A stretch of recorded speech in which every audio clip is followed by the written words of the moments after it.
What up, Cowboy fans and YouTubers? Is that VA Dallas Cowboy fan coming back at you? Thank you for liking, sharing, subscribing, and commenting down below. The Super Bowl is over. The NFL season is officially over. So that means it's now day one. The clock is ticking for the Cowboys to start making moves that can hopefully help this team. I'm kind of confused where this school bus is going. Okay. But congratulations to Tom Brady and the New England Patriots. Tampa Bay Buccaneers, because, you had a lot of Patriot players and, a lot of offensive plays were Patriot plays, pick plays and whatnot. But, I saw some things that would kind of give you the impression the game might have been rigged. I don't want to go into conspiracy theories, but there's just some things like the penalty called on Tyrann Mathieu because he pointed a finger at Tom Brady, and that garnered an unsportsmanlike flag, even though Tom Brady is the one who continued to instigate the incident. The early interception by Tom Brady that they called off and said no, it was defensive holding or something, well, after the play was done and over with, the flag came flying in, and you can see Tom Brady mouth off, thank God. So, he knew that he threw that interception, and the refs bailed him out of that one.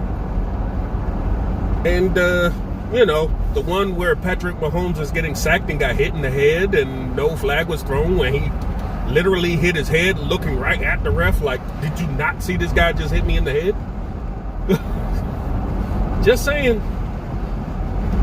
Those missed flags, the holding on Kelsey, but nothing's called. And the topper was Roger Goodell sitting up there in the box on camera talking to Russell Wilson and Sierra. Now, Sierra was the one doing the talking, so I guess technically Roger Goodell's not tampering.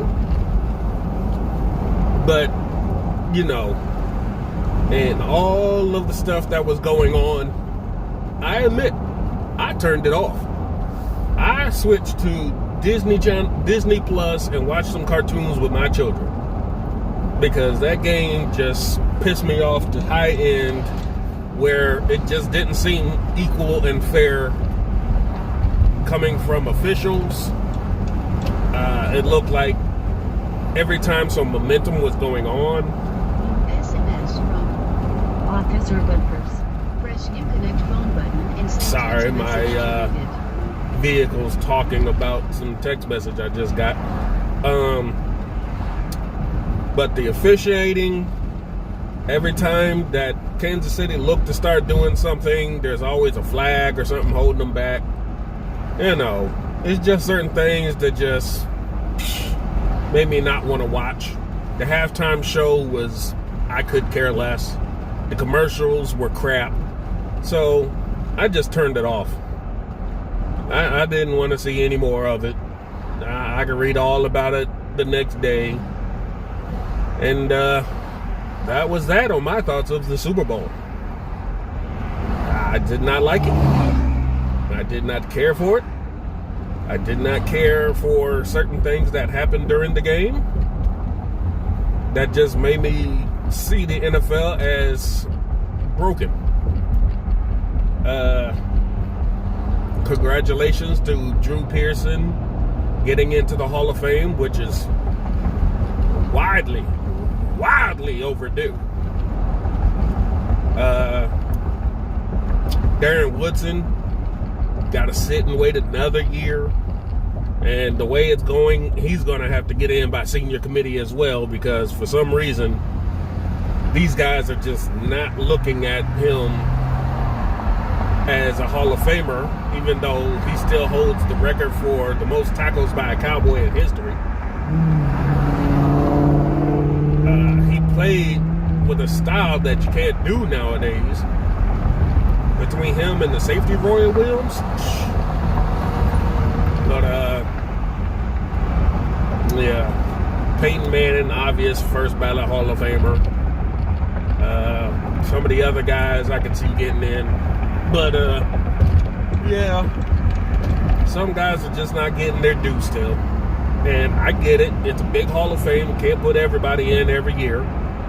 But when you're starting to get modern guys in that are only in because of the way the NFL has changed its playing style over the years, that's kind of slapping the older folk in the face. To say that you came from the old school football where it was mostly ground game, barely any passing, you're not going to get in the daggone Hall of Fame because your numbers ain't there. In an era where it's not about throwing the ball every other play. So these guys nowadays, when you're throwing a ball 50 times a game and you're catching 20 passes a game, you know, it's kind of skewed the numbers. But that's the Hall of Fame. I don't know how they pick them. That's just what they do. Obviously, certain positions are not Hall of Fame worthy in their minds than others. Just because it doesn't have the cachet, I guess. The hype around the position. But let's see. I've seen the reports about Emmitt Smith talking about the commitment to Romo and not to Prescott. I've seen Mike Fisher's reports about Troy Aikman looking to, I mean, he'd love to be a GM somewhere someday. And he thinks he has what it takes. I mean, that's great. I'd love to have him as a GM, but, you know, Jerry would never let that title go to anybody else. So, you know, all in all, let's just get Dak's deal done. Stop bullshitting. Stop playing games. Stop waiting till the last minute because you don't do it to anybody else. Start looking at free agency. If you're going to get crap bargain bin players, don't even waste my time. I'm not even going to waste time talking about them because they're not even going to make it out of training camp. If you don't make a one or two big name splash in free agency, then it's just not even worth it. Because these bargain bin guys are bargain bin for a reason. And they've not helped improve this team yet. Even Aldis Smith came on hot and then he faded down the stretch.